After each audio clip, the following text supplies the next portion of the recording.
Morning class. आज हम देखेंगे कि बीजेटी एम्पलीफायर की तरह काम कैसे कर रहा है। मतलब कल की क्लास में हमने देखा था कि एसी सिग्नल अप्लाई किया है हमने, मतलब एसी वोल्टेज सिग्नल अप्लाई कर रहे हैं। तो आज हम देखेंगे कि उसका एसी आउटपुट वोल्टेज कैसे चेंज हो रहा है, मतलब एम्पलीफाई हो रहा है या नहीं। एम्पलीफाई होने का मतलब क्या हुआ, उसकी स्ट्रेंथ को बढ़ाना। तो उसके लिए हम स्टार्ट करते हैं। आज की हेडिंग है बीजेटी एज एन एम्पलीफायर।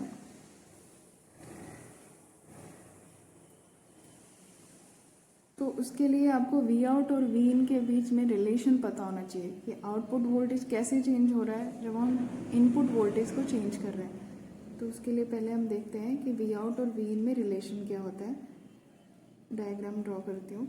और अभी हम देखेंगे एसी और डीसी दोनों सिग्नल। तो शायद मैंने आप लोगों को बताया है कि एसी सिग्नल के लिए आप स्मॉल लेटर यूज़ करोगे और डीसी सिग्नल के लिए, एसी के लिए आप स्मॉल, डीसी के लिए आप कैपिटल लेटर यूज़ करना। और एसी प्लस डीसी के लिए आप दोनों यूज़ कर सकते हैं। तो स्मॉल और कैपिटल दोनों यूज़ हो तो आप उसके लिए क्या करोगे, एसी और डीसी है उसका मतलब। तो यहाँ मैं अभी आपको बताती हूँ कि आउटपुट वोल्टेज और इनपुट वोल्टेज में क्या रिलेशन है। उसके लिए डायग्राम ड्रॉ करते हैं। ये सर्किट है आपका।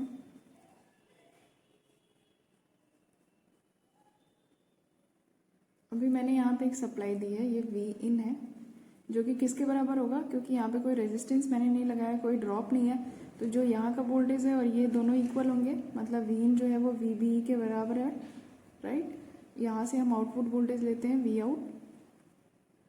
अभी हमने कोई सिग्नल अप्लाई नहीं किया है। यहाँ से करंट क्या होगी, सिर्फ डीसी करंट होगी, कैपिटल आई कैपिटल सी लिखा हुआ है इसके लिए। तो वी आउट यहाँ से हम फाइंड आउट करेंगे तो क्या होगा, V C C minus I C R C, right. और ऐसे यहाँ से देखें तो V out is equal to क्या होगा, ये सी टर्मिनल है, ये ई टर्मिनल है, मतलब किसके बराबर है, वी सी ई, राइट। अब हम वी आउट वर्सेस वी इन देखते हैं, ठीक है। अब देखिए वी आउट किस पे, मतलब वी सी सी तो आपका फिक्स है, आर सी भी फिक्स है, आई सी पे चेंज, आई सी की वजह से चेंज होगा वी आउट। आई सी आपको पता है क्या होता है, I S E to the power V B E upon V T minus one. अब इस आई सी को हम यहाँ पुट करेंगे तो क्या होगा, V out is equal to V C E, क्या होगा, V C C minus I S E to the power V B E V T minus one into R C. ये आई सी है इंटू आर सी, राइट। अब हम क्या करेंगे, we out versus we इन चाहिए। अब इस वी बी को हमने क्या किया, दोनों इक्वल है ना वी इन के, तो हम यहाँ वी इन से रिप्लेस कर दे रहे हैं। आप नेक्स्ट लाइन में कर लेना, V in upon V T कर दिया, राइट। अब देखो वी इन और वी आउट में रिलेशन पता हो गया। अब वी इन को हम चेंज करेंगे, उसके अकॉर्डिंग वी आउट क्या होगा ये देखना है। तो अभी आप देखो, जब वी इन की वैल्यू बहुत स्मॉल है, मान लीजिए जीरो है, तो zero e to the power zero, one होगा, वन माइनस वन जीरो, ये वाला टर्म जीरो हो जाएगा, मतलब वी आउट क्या हो जाएगा आपका, वी सी सी के बराबर। जब वी इन की वैल्यू आप और बढ़ाओगे तो भी, जब तक ये ट्रांजिस्टर आपका ऑन नहीं होगा तब तक आई सी आपकी क्या होगी, ज़ीरो होगी, राइट। आई सी ज़ीरो होने का मतलब क्या, ये टर्म क्या होगा, वी आउट क्या होगा, वी सी सी के बराबर होगा। I C equal to zero mean transistor आपका किस में है, कट ऑफ रीजन में। तो जब आपका वी आउट वी सी सी के बराबर है, मतलब ट्रांजिस्टर इन कट ऑफ। उसके बाद एक टाइम ऐसा आएगा जब वी इन को आप बढ़ाओगे और ट्रांजिस्टर ऑन हो जाएगा, ऑन हो जाएगा, करंट आपकी फ्लो होगी। धीरे धीरे आप वी इन बढ़ाओगे, आई सी आपकी इंक्रीज होगी, आई सी इंक्रीज होगी मतलब यहाँ पे ड्रॉप आपका बढ़ जाएगा। ड्रॉप यहाँ ज़्यादा होगा तो वी आउट क्या होगा, वी सी सी में से आप ड्रॉप माइनस करके फिर तो मिल रहा है वी आउट, तो वो आपका क्या होगा, डिक्रीज होने लगेगा। अब आपका वी आउट जो है वी सी सी से डिक्रीज होगा। फिर एक टाइम ऐसा आएगा जब ट्रांजिस्टर आपका किस में चला जाएगा, सैचुरेशन रीजन में। सैचुरेशन रीजन में उस टाइम पे आपका क्या होगा, वी आउट क्या हो जाएगा, वी सी ई सैचुरेशन के बराबर, जो कि वैल्यू क्या होती है 0.2 या 0.3 वोल्ट, राइट। यहाँ तक पहुँच जाएगा। तो ये आपका डायग्राम है वी आउट वर्सेस वी इन। ये कंडीशन जो है वो सैचुरेशन की है और ये कंडीशन क्या है, एक्टिव रीजन की। तो यहाँ से एक चीज़ और ध्यान रखना, आपको पता करना हो कि वी आउट मतलब ट्रांजिस्टर आपका एक्टिव रीजन में है तो वी आउट क्या होना चाहिए आपका, वीसीसी और वीसीई सैचुरेशन के बीच में होगा। अगर आउटपुट वोल्टेज तो आपका एक्टिव रीजन में है, अगर वो वीसीसी के बराबर होगा तो कट ऑफ रीजन में है। सैचुरेशन के बराबर या सैचुरेशन से नीचे चला गया मतलब वीसीई सैट के नीचे चला गया अगर आउटपुट का वोल्टेज, तो वो सैचुरेशन रीजन में है। ये वाला पोर्शन लीनियर होता है, राइट। तो अब आपको एम्पलीफायर की तरह काम करने के लिए ट्रांजिस्टर किस में होना चाहिए, इन एक्टिव रीजन। एक्टिव रीजन वाला कौन सा रीजन है, ये, राइट। तो आप वीन को आप क्या लोगे, इस रेंज में आपकी वीन की वैल्यू होगी, तब आपका ट्रांजिस्टर क्या होना चाहिए, एक्टिव रीजन में। अगर आप इस वीन की वैल्यू को इस रेंज से कम कर दोगे तो ट्रांजिस्टर कट ऑफ रीजन में चला जाएगा, इस रेंज से आप बाहर कर दोगे तो ट्रांजिस्टर किस में चला जाएगा, सैचुरेशन रीजन में। तो वीन आपका इस रेंज में होना चाहिए। ये बहुत बड़ी रेंज नहीं है, बहुत कम है, क्योंकि ये एकदम स्ट्रेट आता है, ठीक है। तो आपको इतनी चीज़ समझ में आ गई कि वीन आपका क्या होना चाहिए, इस रेंज में होगा। अगर हम चाहते हैं कि ट्रांजिस्टर एम्पलीफायर की तरह काम करे, क्योंकि उसके लिए हमारा ट्रांजिस्टर किस में होना चाहिए, एक्टिव रीजन में। तो ये आपको समझ में आ गया जब हम यहाँ पे कोई सिग्नल अप्लाई नहीं किया।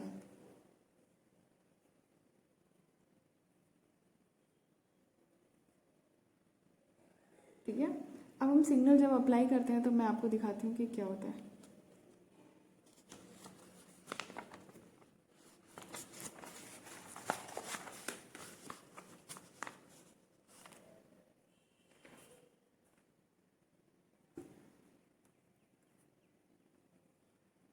यहाँ पे सिग्नल सुपर इम्पोज किया है,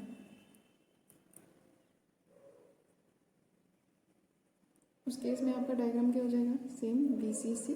अब यहाँ पे करंट आपकी क्या होगी, पिछली क्लास में हमने डिस्कस किया है कि जब आप सिग्नल अप्लाई कर रहे हो तो आई भी आपकी दो हो जाती हैं, डीसी और एसी दोनों कंबाइन आती हैं। फिर एसी सेम आपका कलेक्टर करंट के साथ भी होता है, उसमें भी डीसी और एसी दोनों करंट आती है। तो मतलब यहाँ पे करंट क्या फ्लो होगी, आईसी इंटू प्लस आईसी, मतलब डीसी और एसी दोनों करंट फ्लो होंगी हम यहाँ पे सिग्नल जब अप्लाई करेंगे तो। ये आपकी डीसी सप्लाई ले रखी है हमने और ये एसी।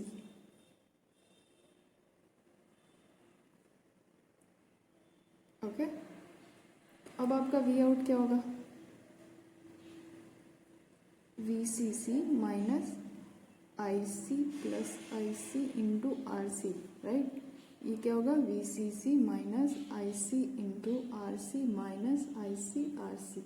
ये तो आपका डीसी वाला पोर्शन है, इसको आप लिख सकते हो कैपिटल वी सी ई, और ये वाला आपके इसका एसी पोर्शन है, इसको लिखेंगे small V C E, right. तो ये आपका एसी आउटपुट वोल्टेज है। अब ये इनपुट करंट क्या होगी, हमें ये भी फाइंड आउट करना है। पहले हम देखते हैं कि वी आउट और वी इन में रिलेशन जो आया था उस डायग्राम से हम देखते हैं कि एम्पलीफाई हो रहा है या नहीं हो रहा है। तो ये आपका डायग्राम था,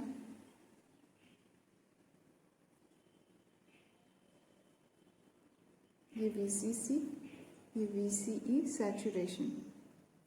ये वाला रीजन जो है आपका वो एक्टिव रीजन है। वी इन आपका क्या होना चाहिए, इस रेंज में होना चाहिए। ओके, तो हमने एक, अभी मैं आपको बता रही हूँ, अभी मैंने क्यू पॉइंट को क्या लिया है, बिल्कुल मिडिल में लिया है, एक्टिव रीजन के एकदम बीचों बीच, ठीक है। तो मिडिल में लिया है तो मतलब ये आपका डीसी सप्लाई है। अब इसी के अराउंड, क्यू पॉइंट के अराउंड ही आप एसी सप्लाई देते हो, ठीक है। तो ये आपकी डीसी सप्लाई थी, इसके अराउंड अब हमने क्या किया, एक स्मॉल सिग्नल अप्लाई किया,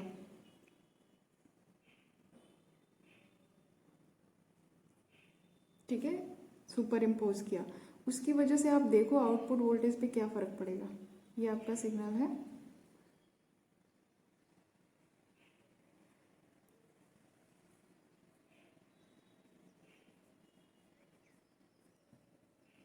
ओके, तो यहाँ पे जब आपका सिग्नल है, जो एसी सिग्नल यहाँ पे है, तो आउटपुट आपका क्या है, यहाँ।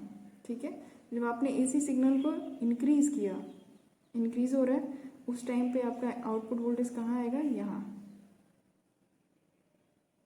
फिर उसके बाद आपने फिर से नीचे गए, यहाँ आया। अब आपने इनपुट सिग्नल को डिक्रीज किया तो आपका आउटपुट वोल्टेज किस पे आएगा, यहाँ। ओके, तो ये आपका आउटपुट वोल्टेज है एसी का, और ये एसी इनपुट वोल्टेज है, राइट। तो आपको दिख रहा होगा कि आपने स्मॉल सिग्नल अप्लाई किया, यहाँ पे आउटपुट सिग्नल क्या हुआ, एम्पलीफाई होकर आ रहा है, राइट। अब आप देखो, आपने इनपुट वोल्टेज को क्या किया, इंक्रीज किया, उस टाइम पे आउटपुट वोल्टेज आपका क्या हुआ, डिक्रीज हुआ। जब आपने इनपुट वोल्टेज को डिक्रीज किया, आउटपुट वोल्टेज आपका इंक्रीज हुआ। ठीक है, इसी वजह से, मतलब उल्टा हो रहा है, राइट। इसी वजह से ये जो आपका आउटपुट वोल्टेज आ रहा था, ये माइनस साइन के साथ आ रहा था, देख रहे हो ना। ये जो आउटपुट वोल्टेज अगर यहाँ से आप कंपेयर करो तो VC की वैल्यू क्या है, ये माइनस IC इंटू RC। ठीक है, ये क्लियर। तो यहाँ पे आपने देखा कि ये एम्पलीफाई हो रहा है। अब मैंने बोला कि ये Q पॉइंट को हम एकदम मिडिल में ही लेते हैं और VB को स्मॉल लेते हैं। ओके, तो मैं आपको बताती हूँ कि क्यों। देखिए, अगर ये Q पॉइंट को आप यहाँ कहीं ले लो, मिडिल में ना लेके कहीं भी, ठीक है। पहले मैं आपको बताती हूँ कि VB स्मॉल क्यों ले रहे हैं, फिर उसके बाद Q पॉइंट पे आते हैं। तो VB स्मॉल क्यों लिया है, देखो आप Q पॉइंट एकदम मिडिल में है, राइट। अगर आप VB स्मॉल है तब इतना एम्पलीफाई हो गया। अगर आपने VB को थोड़ा सा और इंक्रीज किया होता, राइट, तो ये जो V इन की रेंज है, V इन की रेंज क्या होती है, ये कैपिटल V मतलब DC plus AC, that is V in range. तो अब ये एक्टिव रीजन के अंदर ही होना चाहिए, पर आप इस सिग्नल को अगर थोड़ा भी बढ़ा दोगे तो इसकी रेंज क्या हो जाएगी, V इन की सैचुरेशन वाले रेंज में चला जाएगा। तो आपका ट्रांजिस्टर सैचुरेशन रीजन में चला जाएगा, तो एम्पलीफाई करेगा ही नहीं। और सेम चीज़ अगर आप इस Q पॉइंट को इस कॉर्नर पे ले जाओ, यहाँ पे, मतलब अगर आप VB को ज़्यादा बढ़ा दोगे तो ये भी चांसेस हैं कि आपका ट्रांजिस्टर किस में चला जाएगा, सैचुरेशन या कट ऑफ रीजन में। एक तो ये बात हो गई, तो आपका VB क्या होना चाहिए, स्मॉल होना चाहिए। दूसरी चीज़, अगर आप इस Q पॉइंट को चेंज करें अगर हम, तो Q पॉइंट को अगर ये कट ऑफ के पास हम रखें, मतलब ऊपर की तरफ रख देते हैं, तो उस टाइम पे क्या होगा, उस टाइम पे इसके अराउंड, मान लीजिए यहाँ पे मैं एक बार और ड्रॉ कर देती हूँ, जब हम Q पॉइंट को चेंज कर रहे हैं, राइट, सॉरी, ये है आपका V in और ये V out। अगर हमने क्या किया कि Q पॉइंट को यहाँ पे लिया, राइट, तो ये आपका यहाँ पे आपकी DC सप्लाई है, दैट इज़ VBE। ठीक है, और अब इसके अराउंड हमको स्मॉल सिग्नल देना है, तो इसके, अभी आप देखो, इसके अराउंड अगर छोटा सा भी सिग्नल दोगे तो ये आपका ट्रांजिस्टर किस में चला जाएगा, कट ऑफ रीजन में, राइट। तो स्मॉल सिग्नल के लिए भी ये कट ऑफ रीजन में चला जाएगा, क्योंकि आपका आउटपुट देखो, इनपुट तो आपका देख रहे हो ना, ये कट ऑफ रीजन में अगर एंटर कर गया तो आउटपुट आपका क्या हो जाएगा, डिस्टॉर्टेड हो जाएगा। सेम चीज़ अगर आपने यहाँ पे Q पॉइंट ले लिया तो इसके अराउंड आप अगर वेरी करोगे तो स्मॉल सिग्नल होने के बावजूद ये सैचुरेशन रीजन में चला जाएगा। तो दो चीज़ें आपको ध्यान रखनी है कि Q पॉइंट हमेशा क्या होना चाहिए, मिडिल में होना चाहिए, in the middle of active region. क्योंकि अगर आपने इधर उधर किया, ऊपर नीचे किया, उसके अकॉर्डिंग स्मॉल सिग्नल पे भी AC जो वैल्यू है, स्मॉल सिग्नल पे भी वो कट ऑफ या सैचुरेशन रीजन में जाने के चांसेस हैं। बाकी मैंने बता ही दिया कि आपको सिग्नल क्यों स्मॉल होना चाहिए, आप इससे भी देख लो। और यहाँ पे भी Q पॉइंट अगर मिडिल में है तब भी, अगर आपका सिग्नल अगर आपने बहुत बड़ा ले लिया तब भी चांसेस हैं आपके कि आपका ट्रांजिस्टर क्या है, एक्टिव से सैचुरेशन में जा सकता है या एक्टिव से कट ऑफ रीजन में चला जाएगा। तो ये चीज़ आपको हमेशा ध्यान रखनी है कि हमेशा Q पॉइंट जो होना चाहिए वो एक्टिव रीजन के बिल्कुल मिडिल में होना चाहिए, और VB क्या होना चाहिए, स्मॉल होना चाहिए, वेरी स्मॉल। ठीक है, तो अब हम थोड़ा मैथमेटिकली देखते हैं कि आउटपुट वोल्टेज आपने निकाल लिया है, ये IC की वैल्यू क्या होगी, तो उसकी वजह से फिर गेन क्या आता है, आउटपुट वर्सेस इनपुट वोल्टेज देखेंगे।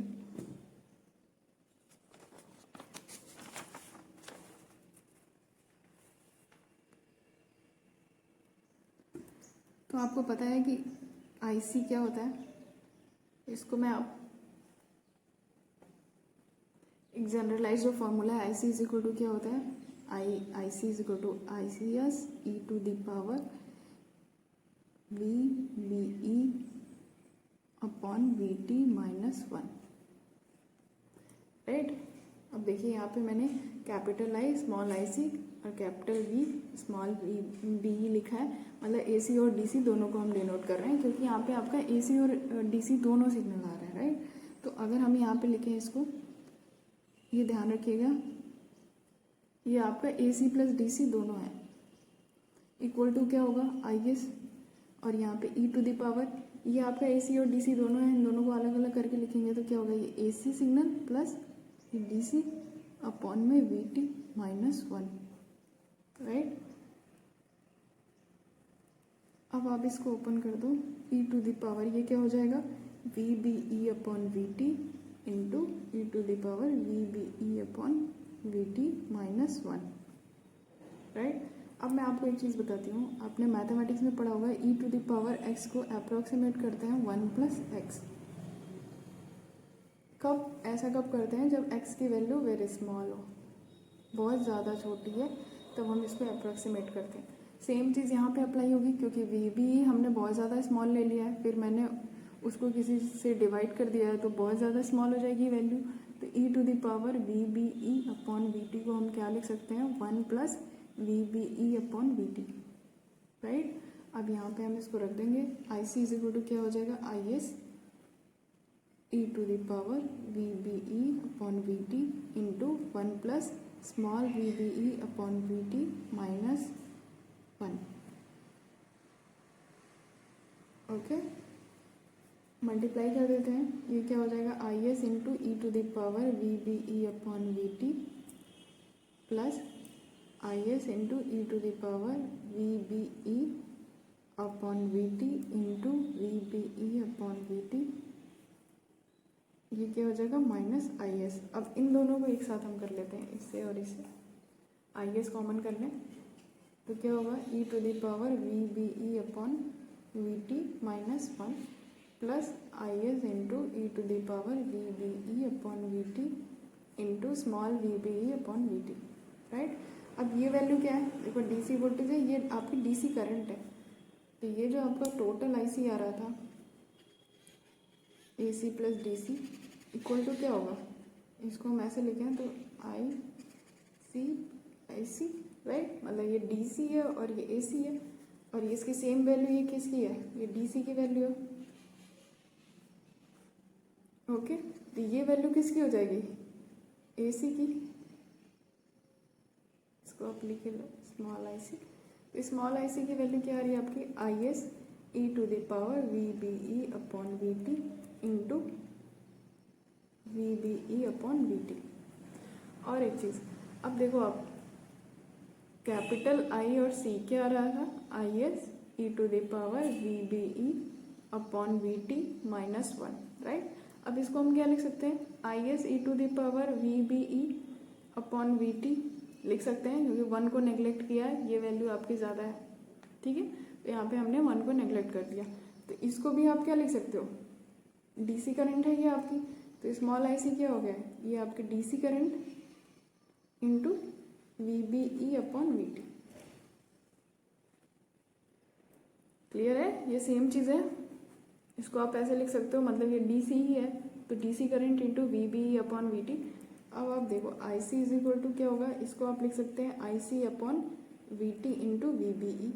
इस वैल्यू को बोलते हैं हम transconductance, that is GM। तो क्या बोलते हैं, ट्रांस कंडक्टेंस।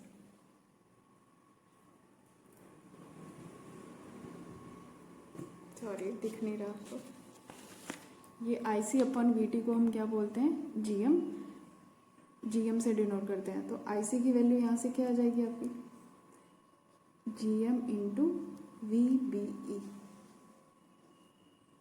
राइट। तो आपने आउटपुट वोल्टेज पहले ही निकाल रखा है, आउटपुट वोल्टेज क्या था,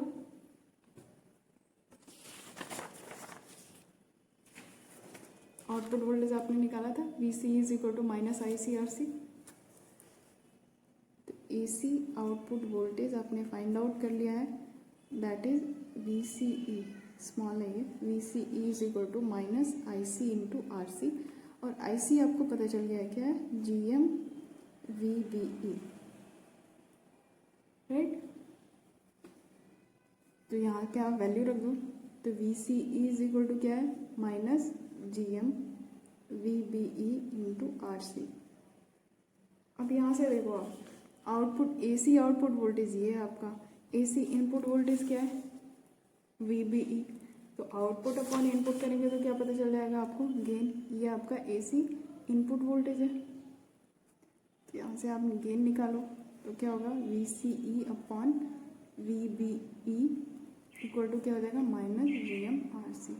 तो ये आप ध्यान रखोगे कि गेन क्या होता है, माइनस GM RC। हमने सर्किट कौन सा लिया हुआ है, कॉमन एमीटर, और गेन क्या आया, माइनस GM RC, ओके। या फिर इसको GM को आप IC अपॉन VT रख दोगे तो minus IC VT RC, okay. और गेन आपका नेगेटिव क्यों आ रहा है, जो कि आपने देख ही लिया, क्योंकि आप इनपुट वोल्टेज को इंक्रीज करोगे, आउटपुट वोल्टेज डिक्रीज हो रहा है, इनपुट वोल्टेज को डिक्रीज करोगे, आउटपुट वोल्टेज इंक्रीज हो रहा है, और इससे ज़्यादा फर्क नहीं पड़ता। जैसे आप स्पीकर है, जैसे उसमें आप एम्पलीफाई करके भेज रहे हो, राइट, सिग्नल, तो स्पीकर जो होता है उससे आपका ओरिजिनल साइन वेव आ रही है या इन्वर्ट होके आ रही है, उससे उसको कोई फ़र्क नहीं पड़ता, वो सिर्फ वेरिएशन देखता है कि कितना वेरी हो रहा है, डजेंट मैटर कि आपका मतलब 180 डिग्री फेज शिफ्ट है, ठीक है। तो ये चीज़ आपने देख ली कि ट्रांजिस्टर कैसे एम्पलीफायर की तरह काम कर रहा है।